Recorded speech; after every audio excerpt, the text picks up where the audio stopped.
what's your plan? Where do you want to go from here? What are you going to do? So I've been working on creating an algorithm and an application because one of the things I started realizing is that we have all these algorithms and all these social media platforms and information out there, but it doesn't seem like any of it takes a holistic approach and how it tackles racism or tries to address it from a systemic level.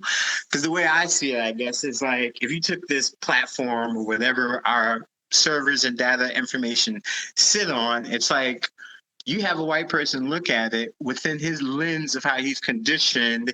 His thinking is only going to think a certain way, which is going to be narrowly focused to how the Eurocentric way of thinking is, which means his approach to understanding the issue, seeing and addressing what it is, and then coming up with solutions are always going to not take a holistic approach that those who actually have the experience with racism would. And so if we were there programming the systems or the software and these algorithms, sans their involvement, we would do it in a way that addresses our issues versus how they try to obfuscate or obscure the issues to make it appear that we're post-racial because now they can hide it within proprietary information or policies or an IT algorithm that they don't have to share.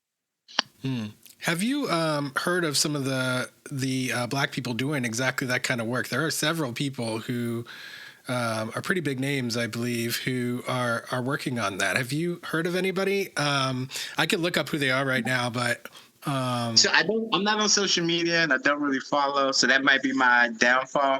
I try to I let the spirit guide me a lot of times where it's just like I'll be in countries and then it's because I have my journal or my book where I do my writings a lot, and so these are pretty thick.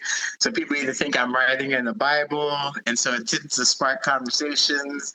And so I tend to look at those as being the elements within continents that are aligned with the message.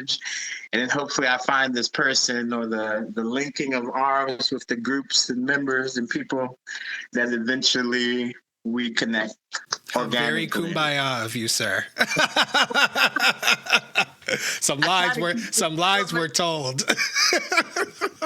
I have to keep some elements of the optimism because if not, you let the cynicism take over. So. No, I hear you, brother. I mean, what am I doing except for linking arms by doing this show and by these coffee events that I'm doing, right? Like that's literally the whole point, is just to get people to embrace community in collaboration with anti-racism because it's a necessary element, and by getting people to acknowledge that,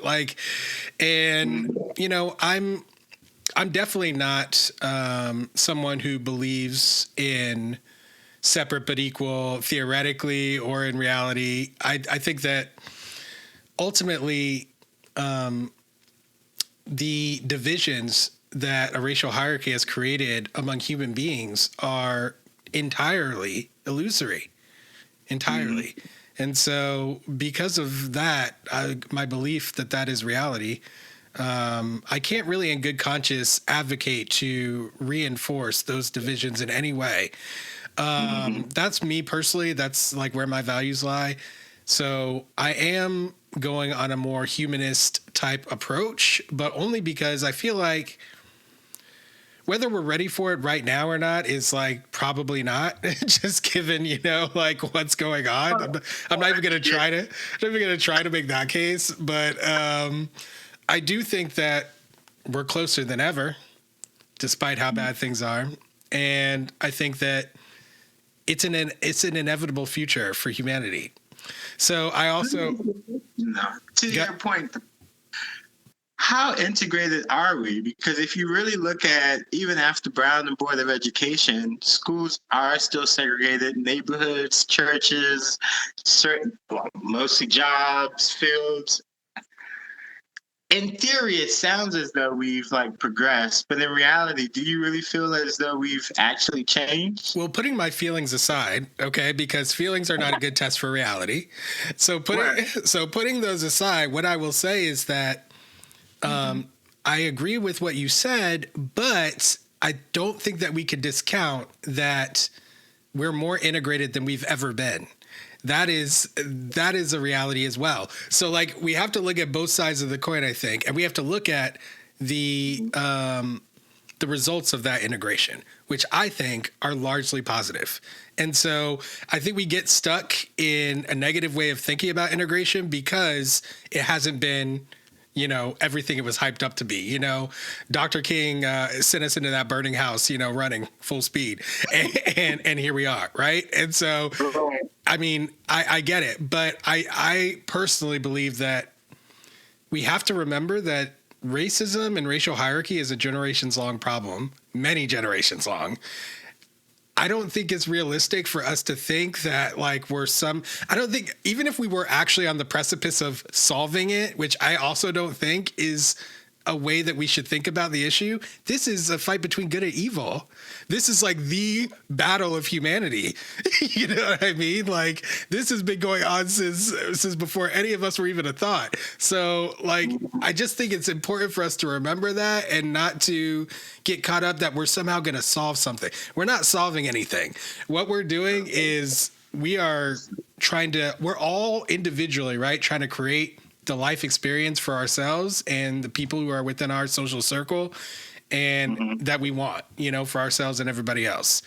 And that's what we're all doing. So ultimately, at that foundational, fundamental level, I'm going to be like, I want to insert anti-racism there, and I feel like it's, regardless of how you're racialized, that will be, what's the word? Productive. How about? Thanks for watching. For access to the full-length conversation and all of the 2-hour-long unedited conversations that I've had on race, click the support link in the description below. Thanks for your support and see you next time.